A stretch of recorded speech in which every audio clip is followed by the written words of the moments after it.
25 mars 2026, peuple d'Afrique, recevez nos salutations comme d'habitude. Les médias d'influence de la jeune française parlent d'une prétendue négociation entre les autorités du Mali et les terreurs mercenaires qu'ils envoient attaquer notre peuple, qu'ils envoient endeuiller notre peuple. D'emblée, quand on regarde les chiffres avancés, selon eux, ces médias d'influence de la jeune française, les bouts qui se trouvent à Dakar et d'autres ont parlé d'une centaine de terreaux qui seraient libérés en échange. En échange de quoi que les convois de citernes vont dorénavant passer à toute tranquillité. J'arrive. D'autres médias de propagande de la jeune française parlent de plus de 200 terroristes, notamment le journal Le Monde. Nous sommes allés vérifier, mais d'où tient-il cette information? Ils disent selon plusieurs sources à l'intérieur du pays. J'ai dit, mais citez les sources. Il n'y a aucune source. Or, la jeune française, si elle sait des choses dans ce sens, elle ne va pas hésiter. Premièrement. Deuxièmement, pour attaquer les camions citernes, la coalition franco-algérienne avait envoyé les terreaux à travers un soi-disant porte-parole, un certain Bina, dire qu'ils vont poser tel acte, et ils vont empêcher le ravitaillement total du pays. Donc il y a eu un communiqué publié par les terroristes mercenaires eux-mêmes. S'il devait avoir un accord, les terroristes mercenaires devaient se vanter de cela tout de suite. Ils devaient s'enorgueillir. Mais les terroristes même, silence radio. Nous qui sommes au Mali, tous les Maliens qui sont ici, savent qu'à présent, nos citernes sont escortées régulièrement par nos forces de défense et de sécurité. Et qu'il y a très rarement que les convois de camions citernes ne passent sans qu'on neutralise quelques terroristes. Alors, à quoi bon pour les terroristes de signer un accord avec nous et que leurs hommes continuent d'être neutralisés sur le terrain? Ça veut dire qu'ils ne contrôlent pas tous leurs hommes? C'est ce qu'on veut dire?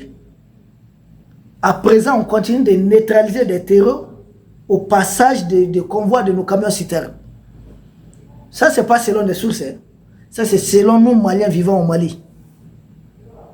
Alors, de quel Mali ils sont en train de parler? De quelle négociation? Les terroristes mercenaires ont essayé d'opposer une sorte de terrorisme contre les carburants. Nous avons vu l'oncle Sam avoir du mal à escorter les pétroliers au niveau du détroit d'Ormuz. Mais nous avons escorté des camions citernes. Nous avons neutralisé pas de 100, pas de centaines. On peut parler de 1000 terreaux ou je ne sais pas c'est combien. Heureusement, peut-être que notre armée ne donne pas tous ces bilans, sinon ils vont dire qu'on a fait des exactions. Ils avaient juré que les citernes ne vont pas passer. Ils ont été neutralisés, détruits, leurs dispositifs cassés à ce niveau. Tous les terreaux qui ont été formés chez Zelensky, équipés avec des drones, pour empêcher les citernes de passer, ont été presque tous neutralisés. Par moments même, on les sentait. On sentait leurs dépits dans certaines zones de Sikasso, dans d'autres zones. On les a tellement neutralisés. Ils sont aux abois, ils ne peuvent rien. Maintenant que l'armée malienne a pris le dessus, comment maquiller la victoire de l'armée malienne? Comment ne pas permettre? Comment masquer cette victoire? Il faut sortir une des informations pour dire que les forces de défense et de sécurité du Mali ont négocié avec les terroristes pour faire passer les camions citernes. Mais si tel est le cas, pourquoi nous allons mettre encore des centaines d'hommes à escorter les citernes? Mieux vaut les utiliser ailleurs. Pourquoi est-ce qu'on va continuer d'utiliser nos vecteurs aériens, des hélicoptères et autres moyens pour escorter les camions citernes, sachant qu'il y a un accord à ce niveau? C'est une incohérence, ça ne tient pas debout. Nos citernes sont toujours escortées par nos forces de défense et de sécurité. Maintenant, il s'agit de quel Mali? Il n'y a pas longtemps, on a vu leur embuscade contre le convoi de citernes entre Caille et puis la frontière sénégalaise, notamment vers Dibol.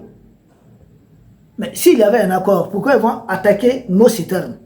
Or, déjà, à ce moment, les citernes arrivaient tranquillement à Bamako ici, à partir de la route de Sikasso.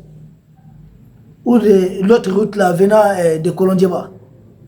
Les citernes arrivaient tranquillement.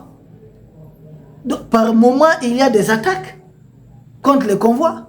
Mais comment est-ce qu'on peut avoir un accord et qu'au même moment, on continue d'attaquer nos citernes?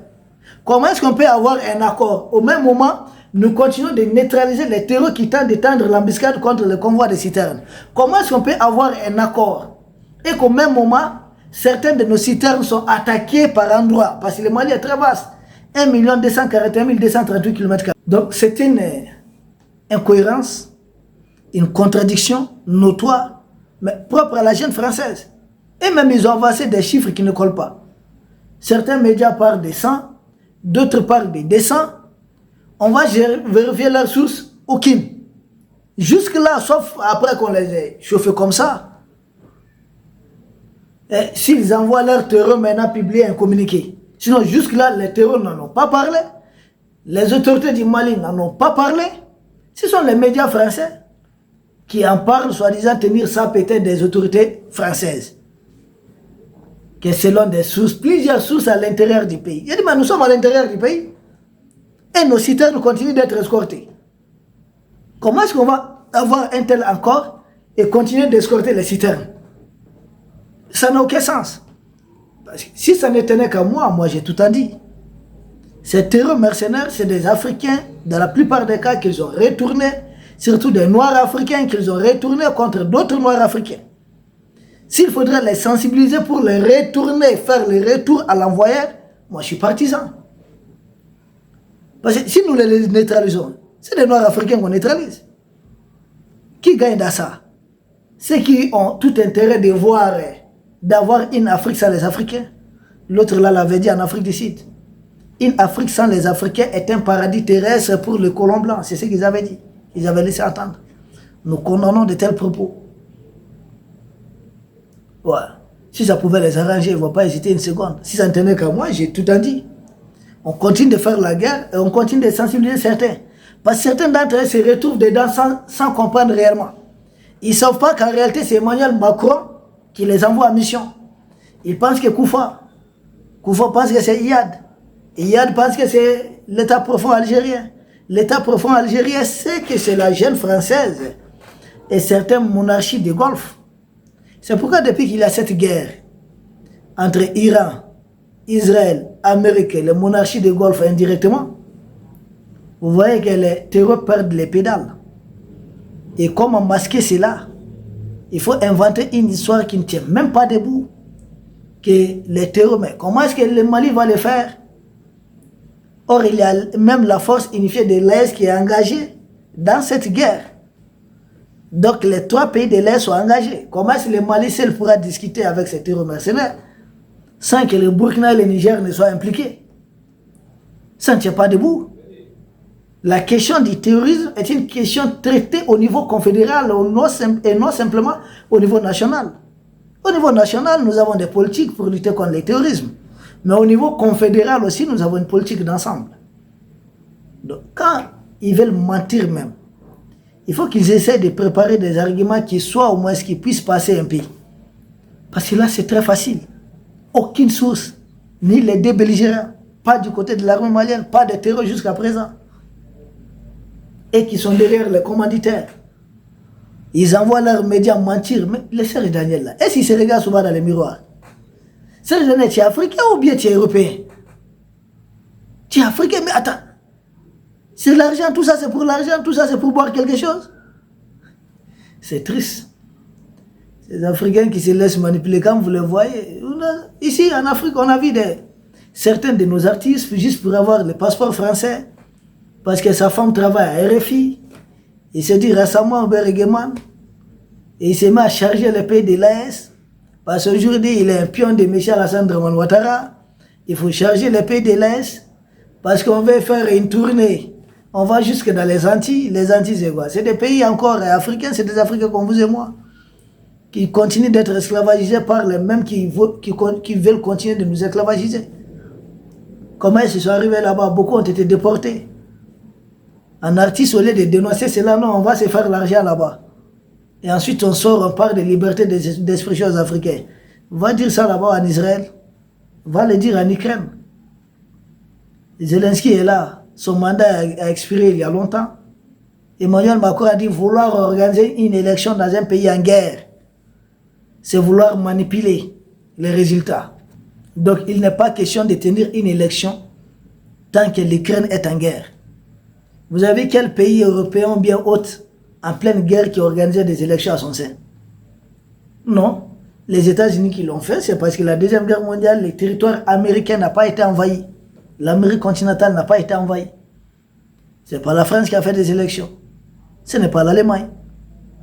Ce n'est pas la Grande-Bretagne. C'est jusqu'à la fin de la guerre. Vous avez quel pays organisait des élections en pleine guerre? La priorité là, c'est de triompher sur l'ennemi. Maintenant, ils ont recensé certains Africains qui sont payés par certaines ambassades, leurs ONG, l'Union européenne et autres, pour intoxiquer l'opinion africaine. C'est triste. C'est décevant. Regardez les Serge Daniel qui continuent de comploter. Mais dans leur complot là, ils vont échouer. Par cette histoire, on voit comment l'Iran est en train de déshabiller leur maître. Les pays de l'Est doivent former davantage les volontaires. Former davantage les volontaires. Nous préparer à toutes les éventualités. Produire localement beaucoup plus d'armes. Se mettre aussi dans les dispositifs d'embêter tous leurs alliés sous-régionaux qui nous embêtent. Si je ne dors pas tranquillement chez moi, tu ne dois pas dormir tranquillement chez toi aussi. Nous ne pouvons pas passer notre temps à produire des communiqués, à publier des communiqués. Et ça ne va pas cesser. Ils continuent de désinformer comme ça. Il faut créer des médias aussi d'influence qui vont aussi, la désinformation est une arme de guerre, qui vont aussi désinformer en leur défaveur. Ah oui, c'est normal, c'est la guerre. Dans une guerre hybride, l'information est une composante majeure de la guerre hybride. Ah oui, parce que ne prenons pas, nous disons, ouais, nous sommes véridiques. Nous disons la vérité, d'accord, c'est là son poids. Mais quand on se bat contre les voyous, souvent il faut avoir une petite dose de voyous aussi. C'est comme ça. Quand on se bat avec... regardez les nouveaux guides iraniens, quand il est arrivé, Trump a dit, mais ce monsieur est fou. Il veut faire sa peau. Ah oui, c'est ça que Trump a dit, parce qu'il a trouvé plus fou que lui. L'autre guide, là, son père, il était un peu sage. Maintenant, il a croisé les radicaux. J'ai vu un média propagande français traiter l'actuel chef de la sécurité nationale d'Iran, qui a remplacé le martyr Ali Larijani, les traités de sanguinaires. J'ai dit, avant, vous êtes journaliste, avez-vous des éléments qui prouvent qu'il s'agit de sanguinaires? Rien. Mais c'est des gens qui font le travail de leur peuple. Et nous autres, souvent nous devons avoir certains de leurs logiciels. Ils nous déstabilisent via des pays tiers. Ces pays tiers aussi doivent être déstabilisés pour cesser de vouloir continuer de nous déstabiliser en faveur des intérêts de certains. C'est une sorte d'esclavage qui ne dit pas son nom. C'est comme les monarchies de Golfe qui se faisaient l'argent à continuer de contribuer à appauvrir l'Iran. Depuis que ces pays ont été frappés, ils sont en train d'ouvrir les yeux maintenant. Certains pays, pour avoir des prêts, voilà, être bien endettés, faire semblant de certaines choses, continuent d'entretenir des terreurs à la demande de leurs maîtres pour nous déstabiliser, pour nous attaquer. Ces gens-là doivent aussi être déstabilisés, c'est pas compliqué. C'est du tic au tac, tic-tac. Donc, venir jusqu'à désinformer pourrait empêcher, ne pas faire croire, ne pas pour que l'opinion publique africaine et internationale ne dise pas que l'armée malienne a réussi à escorter les citernes, a détruit tous les terreaux qui ont été formés à l'occasion. Donc ils ont échoué sur le terrain militaire, ils veulent se racheter maintenant sur le terrain médiatique. Et là encore, il y a des volontaires mobilisés. Nous sommes des milliers pour dire non, prouver A plus B. Tous ceux qui ont avancé ces propos ne sont pas ici. Ils sont tous quelque part. L'autre, Ibou, là, se trouve à Dakar. D'autres se trouvent chez la jeune française là-bas. Ils sont quelque part. Ils ne connaissent rien du Mali actuellement. Ils sont en train de pondre des contre-vérités, des choses qui ne tiennent pas debout. Ici, la vérité est qu'à présent, nos militaires continuent d'escorter nos camions citernes. C'est ce qui est vrai. S'il y avait un accord, ça n'aurait pas été le cas. Peuple d'Afrique, nous vous remercions. Nous espérons vous retrouver très bientôt pour un autre sujet au sommet de l'actualité. Merci.